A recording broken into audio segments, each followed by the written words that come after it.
જિલ્લા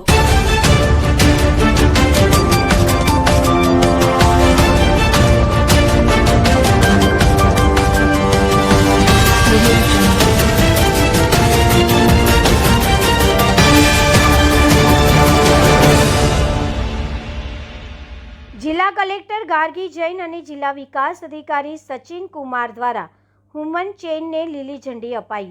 જય હિન્દ, નમસ્કાર દર્શક મિત્રો, આપ જોઈ રહ્યા છો છોટાઉદેપુર વ્યૂઝ સત્યની સાથે। લોકશાહીના પર્વની અનોખી ઉજવણી। છોટાઉદેપુર જિલ્લામાં આગામી યોજાનાર સ્થાનિક સ્વરાજ્યની સંસ્થાઓની સામાન્ય અને પેટા ચૂંટણીમાં પ્રત્યેક મતદાતા પોતાના મતાધિકારનો ઉપયોગ કરે અને લોકશાહીના આ મહાપર્વમાં સહભાગી બને તેવી હેતુથી જિલ્લા વહીવટી તંત્ર દ્વારા એક ભવ્ય હ્યુમન ચેઇન માનવ સાંકળનું આયોજન કરવામાં આવ્યું હતું। સ્વીપ કાર્યક્રમ અંતર્ગત મતદારોમાં જાગૃતિ લાવવા અને મહત્તમ મતદાન સુનિશ્ચિત કરવા માટે આયોજન કરાયું હતું। છોટાઉદેપુર નગરના પેટ્રોલ પંપ 4 રસ્તાથી માણેક ચોક સુધી યોજાયેલી આ વિશાળ માનવ સાંકળને જિલ્લા કલેક્ટર ગાર્ગી જૈન અને જિલ્લા વિકાસ અધિકારી સચિન કુમાર દ્વારા લીલી ઝંડી આપી પ્રસ્થાન કરાવવામાં આવ્યું હતું। આ પ્રસંગે કલેક્ટરશ્રીએ જણાવ્યું હતું કે લોકશાહીના મજબૂતીકરણ માટે નાગરિકોની ભાગીદારી અનિવાર્ય છે। માનવ સાંકળના માધ્યમથી મતદારોને 26મી એપ્રિલ અચૂક મતદાન કરવા સંદેશ પાઠવવામાં આવ્યો હતો।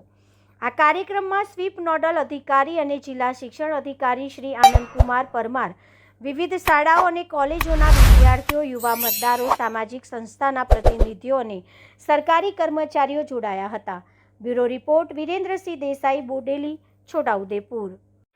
આજે મતદાન જાગૃતિ કેમ્પેન ના આધારે એક હ્યુમન ચેઇન બનાવવામાં આવી છે છોટાઉદેપુર તાલુકા નગરપાલિકા સાથે, અને આ હ્યુમન ચેઇનમાં આશરે 1000 બાળકો અને વયસ્કોને હિસ્સા લીધું છે, અને છેક માણેક ચોકથી પેટ્રોલ પંપ ચોકડી સુધી આ હ્યુમન ચેઇન બનાવવામાં આવી છે, જે અરાઉન્ડ 1 કિલોમીટરના રસ્તા છે।